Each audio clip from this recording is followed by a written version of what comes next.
کا تم چاہتے کیا ہو؟ میں نے عرض کیا کہ واقعی آپ کو سونا بنانا آتا ہے؟ بابے نے خالی خالی آنکھوں سے مجھے دیکھا اور کہا، ہاں میں نے جوانی میں یہ ہنر سیکھا تھا۔ میں نے عرض کیا کہ کیا آپ مجھے یہ نسخہ سکھا سکتے ہیں؟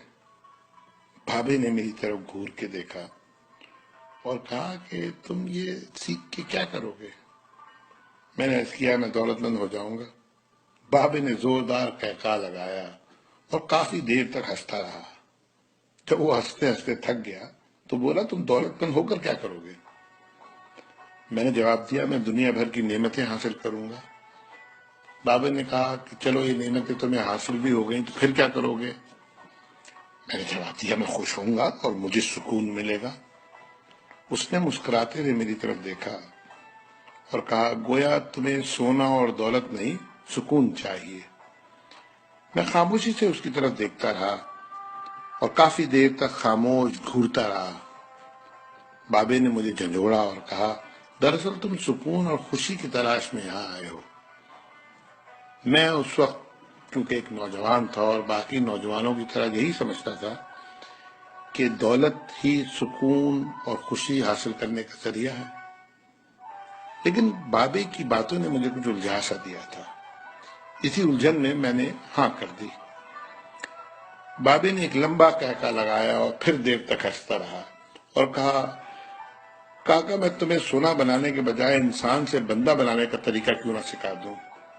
میں تمہیں دولت مند ہونے کے بجائے پرسکون اور خوش رہنے کا گر کیوں نہ سکھا دوں؟ میں خاموشی سے اس کی باتیں سنتا رہا، حالانکہ مجھے ابھی کچھ سمجھ میں نہیں آ رہا تھا۔ اتنے میں بابا بولا، انسان کی خواہشیں جب اس کے وجود اور عمر سے لمبی رہتی ہیں وہ اس وقت تک انسان رہتا ہے۔ تم اپنی خواہشوں کو اپنی عمر اور وجود سے چھوٹا کر لو، تم سکون بھی پا جاؤ گے اور خوشی بھی۔ اور جب تم خوشی اور سکون پا جاؤ گے تو تم انسان سے بندہ بن جاؤ گے۔ مجھے بابے کی باتیں بالکل سمجھ میں نہیں آ رہی تھی اور بابے نے میری یہ پریشانی بھانپ لی تھی۔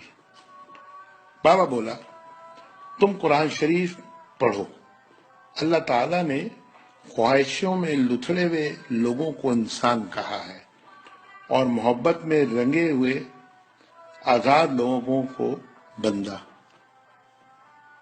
دنیا میں کتنے انسان آئے اور بہت دولت کمائی، بڑی عمارتیں بنائی، کیا وہ سب ساتھ لے گئے تھے؟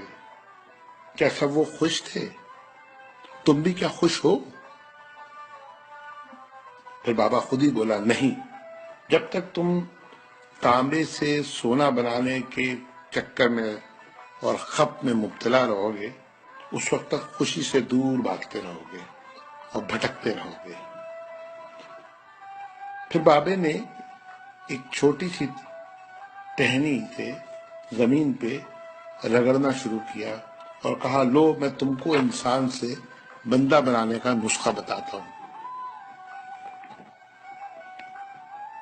اپنی خواہشوں کو اپنے قدموں سے آگے نکلنے نہ دو۔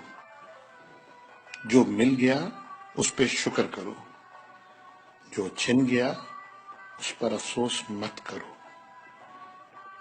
جو مانگے اسے دے دو، جو بھول جائے اسے بھول جاؤ۔ دنیا میں بے سامان آئے تھے اور بے سامان ہی واپس جاؤ گے۔ سامان جمع کرنے کی فکر نہ کرو۔ جسے خدا ڈھیل دے رہا ہے اس کا کبھی احتساب مت کرو۔ بلا ضرورت سچ بھی فساد ہوتا ہے۔ جو پوچھے تو سچ بولو، جو نہ پوچھے تو خاموش رہو۔ دینے میں خوشی ہے اور وصول کرنے میں غم۔ دولت کو روکو گے تو خود بھی رک جاؤ گے۔ چوروں میں رہو گے تو چور ہو جاؤ گے۔ اللہ راضی رہے گا تو جگ راضی رہے گا، وہ ناراض ہوگا تو نعمتوں سے خوشیاں اڑ جائیں گی۔ جب تم عزیزوں، رشتہ داروں، اولادوں سے چڑھنے لگو تو سمجھ لو اللہ تم سے ناراض ہے۔ جن سے تمہیں نقصان پہنچا ہو اور مزید نقصان پہنچنے کا اندیشہ ہو ان سے کنارہ کشی کر لو۔ ان سے بدلہ لینے کی فکر نہ کرو، کیونکہ سب سے اچھا بدلہ اللہ کا ہے۔ جب تم اپنے دشمنوں کے لیے اپنے دل میں رحم محسوس کرو تو سمجھ لو تمہارا خالق تم سے راضی ہے۔ ہجرت کرنے والے کبھی گھاٹے میں نہیں رہتے۔ بابے نے پھر میرے کندھے پہ ہاتھ رکھا اور کہا جاؤ، بس ایک چیز کا دھیان رکھنا، کبھی کسی کو خود سے نہیں چھوڑنا، دوسروں کو فیصلہ کرنے کا موقع دینا، یہ اللہ کی سنت ہے۔ اس نے کبھی اپنی مخلوق کو تنہا نہیں چھوڑا، مخلوق اللہ کو چھوڑتی ہے۔ اور دھیان رکھنا، جو جا رہا ہو اسے جانے دینا، جو واپس آ رہا ہو اس کے لیے اپنا دروازہ کبھی بند نہ کرنا، یہ بھی اللہ کی عادت ہے، وہ واپس آنے والوں کے لیے اپنا دروازہ ہمیشہ کھلا رکھتا ہے۔ تم یہ کرتے رہنا، تمہارے دروازے پہ ہمیشہ میلہ لگا رہے گا۔